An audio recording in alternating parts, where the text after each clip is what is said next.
Idaho Power utilizes Ericsson Enterprise Wireless to connect their vehicles back to headquarters. They provide the secure Wi-Fi, they provide the secure connectivity, they provide everything we need for that to be a reliable, secure communications outpost for our valuable employees.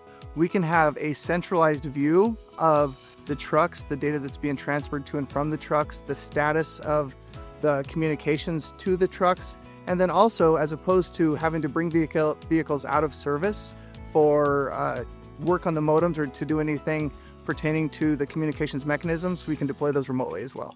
So it keeps our trucks in operation doing what they do. It's all centrally managed in NetCloud, so they can configure and manage the routers, the hardware, the WAN connectivity, as well as the secure tunneling, all from one pane of glass, giving them the ability to remotely monitor and manage those vehicles even when they're out in the field.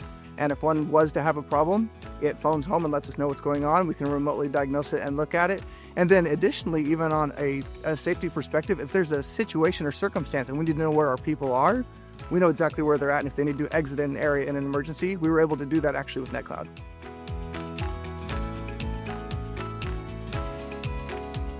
After that vehicle solution was built, they expanded the solution to include flyaway kits. And those flyaway kits allow them to take connectivity with them even outside of the vehicle and utilize cellular and satellite in very rural places. Our flyaway kit is a solution where we create an internet connection and then a Cradlepoint modem to create a secure connection back to corporate network for our crews. They can use them in the truck or they can use them in a side-by-side snowcat in any emergency. It's cool to have seen them expand on the solution that we originally started with.